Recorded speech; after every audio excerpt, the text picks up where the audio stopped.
Welcome दोस्तों, आपके हमारे इस चैनल पे स्वागत है। आज का जो बीसीए महात्मा गांधी काशी विद्यापीठ का सिलेबस है उसमें हम आज सी के पहले सेमेस्टर के सी लैंग्वेज के 4th यूनिट पर आज हम लोग स्टडी करेंगे। और 4th यूनिट में सबसे पहला जो टॉपिक है वो है प्रॉब्लम सॉल्विंग टेक्निक। बेसिकली यहाँ पर कुछ चीज़ें कंफ्यूजिंग का है और उसमें आप ध्यान दीजिएगा कि जब भी प्रॉब्लम सॉल्विंग टेक्निक और स्टेप, देखिए डियर, यहाँ पे दो तरह के क्वेश्चन जनरेट होके आते हैं। एक क्वेश्चन आता है टेक्निक पूछा जाता है और एक पूछा जाता है स्टेप। दोनों क्वेश्चंस के आंसर अलग अलग होंगे। ऐसा ना हो कि आप स्टेप पढ़ के जाएं और उसी के आंसर जो है आप लोग टेक्निक में लिख दें, तो ये गलत माना जाएगा। तो अब बात करते हैं पहले टेक्निक क्या होती है और फिर उसका देखेंगे स्टेप में क्या क्या हमें पढ़ना है। तो बेसिकली जैसा ये हम जानते हैं कि जो हमारा कंप्यूटर है वो प्रॉब्लम को सॉल्व नहीं कर सकता अपने से स्वयं, यानी कि हमें प्रॉब्लम को सॉल्व कराने के लिए कंप्यूटर के द्वारा कुछ नंबर ऑफ सोर्स कोड या स्टेप्स डिफाइंड करनी होती है जिसके थ्रू वो प्रोग्राम्स या किसी भी तरह के प्रॉब्लम को सॉल्व करे। तो प्रॉब्लम सॉल्विंग टेक्निक में हम ये देखते हैं कि हम अपने कंप्यूटर को स्टेप बाय स्टेप प्रॉब्लम के सॉल्यूशन को बताते हैं और फिर वो प्रॉब्लम कंप्यूटर उसे सॉल्व करता है, क्योंकि कंप्यूटर कोई प्रॉब्लम खुद से सॉल्व नहीं कर सकता। तो इस चैप्टर में या इस टॉपिक में आगे बढ़ते हुए हम 3 तरह के प्रॉब्लम सॉल्विंग टेक्निक को देखते हैं, जिसमें सबसे पहला जो आता है वो आता है trial and error. Basically trial and error का मतलब सिंपल सी आप एग्जांपल के थ्रू समझो, जैसे हम अपनी लाइफ में गलतियां करते हैं और उन गलतियों से सीखते हैं ताकि भविष्य में फिर उस तरह की गलती को हम ना दोहराएं। हाँ, कुछ लोग होंगे जो नहीं सुधरते हैं, बट हम उनकी बात नहीं कर रहे हैं, वो एक्सेप्शन में है। बट हम सभी नॉर्मल जो लोग होते हैं वो क्या करते हैं, गलतियाँ करते हैं अपनी लाइफ में और फिर उन गलतियों से खुद के अंदर सुधार लाते हैं।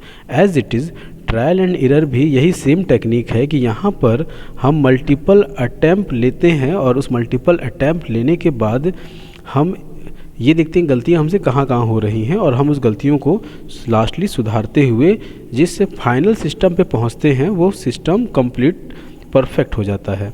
इसे कहते हैं trial and error.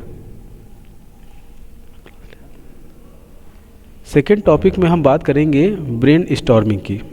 Brain storming का मतलब यहाँ पर ये है, जैसे आप सिंपल सी एग्जांपल के थ्रू आप समझते हैं इसे भी, कि मान लेते हैं कि आपको कुछ किसी टॉपिक में या कुछ ही मान लीजिए सी के ही टॉपिक में या आपके कुछ पढ़ रहे हो उसमें किसी टॉपिक में आपको कोई इशू आती है या कुछ चीज़ समझ में नहीं आती है, तो आप क्या करते हो कि आप अपने सीनियर से या अपने टीचर से उस चीज़ की डिस्कशन करते हो, क्योंकि वो उस सब्जेक्ट का एक्सपर्ट माना जाता है या वो चीज़ के एक्सपर्ट होती है। उसी तरह से लाइफ में अगर कोई प्रॉब्लम आती है तो अपने गार्जियन से या अपने बड़ों से आप उस चीज़ के बारे में डिस्कशन करते हैं और वो हमें उसका सलूशन देते हैं, क्योंकि वो अपनी ज़िंदगी में वो सारी चीज़ों को देख चुके होते हैं और उनके पास सलूशन होता है।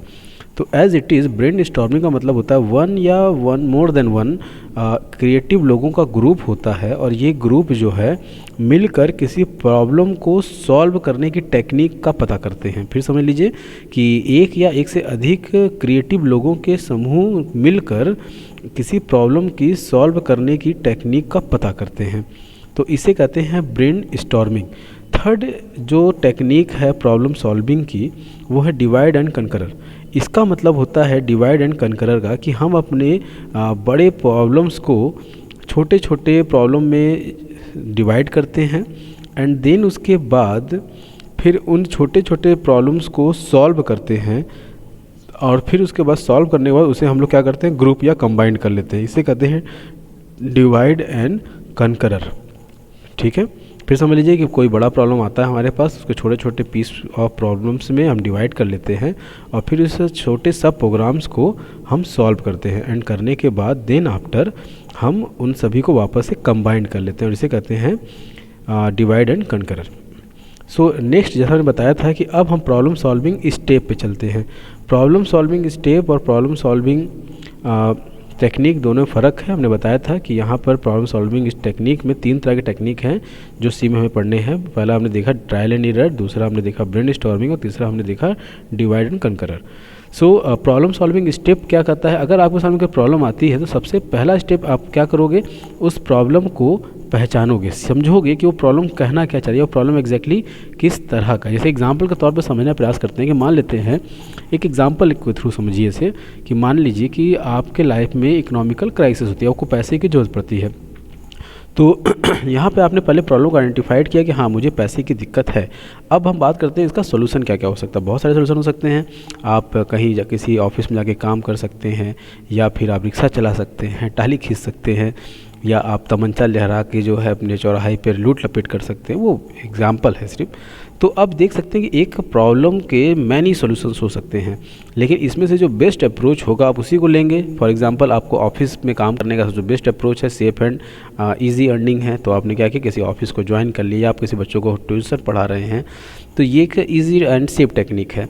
तो हमने कहा किसी प्रॉब्लम के सॉल्व करने के मैनी टेक्निक्स हो सकते हैं, लेकिन उसमें से बेस्ट अप्रोच लेना ही हमारा जो है आगे का स्टेप दिखाएगा। तो यहाँ पर सबसे पहले हमने बताया कि आइडेंटिफाइड द प्रॉब्लम, यानी पहले प्रॉब्लम को आइडेंटिफाइड करना है। अब आपने प्रॉब्लम आइडेंटिफाइड कर लिया तो सेकेंड स्टेप जो इसमें बनता है वो ये कहता है कि अब उसके जनरेट पोटेंशियल सॉल्यूशंस, मतलब जैसा मैंने बताया कि बहुत सारे सोर्स इनकम के मिल गए, कि एक तरीका था होम ट्यूशन पढ़ाने का, या फिर आप जो है किसी ऑफिस में कार्य कर सकते हैं, या फिर आप जो है तमंचा लड़ा के छीनती कर सकते हैं, या किसी का चेन खींच के भाग सकते हैं। ये सभी बिजनेस हैं और सभी थ्रू कमा सकते हैं, लेकिन इनमें से सबसे बेस्ट अप्रोच कौन सा होगा जो आपके लिए सूटेबल है, ठीक है, वो होता है जनरेट पोटेंशियल सोर्स।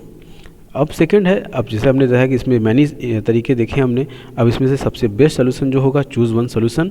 तो आप यहाँ पे जो है थर्ड स्टेप कर रहा है चूज़ वन सोल्यूशन, उसमें कोई एक बेस्ट अप्रोच आप चूज़ कर लोगे।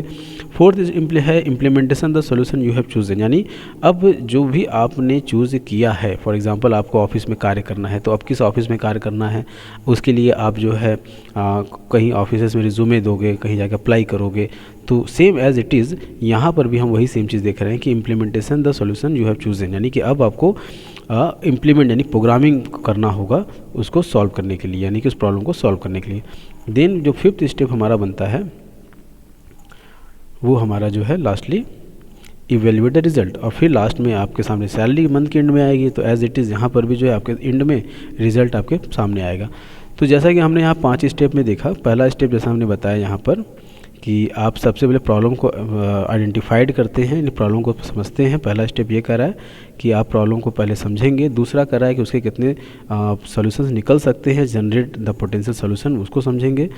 थर्ड स्टेप यहाँ पर ये कर रहा है कि आप जो है उनमें से सबसे बेस्ट सोल्यूशन जो होगा वो आप पिक करोगे। चौथा फिर उसकी कोडिंग आपको करनी होगी, यानी उसको कोड में डिज़ाइन करना होगा, इम्प्लीमेंट करना होगा उसके प्रोग्रामिंग को।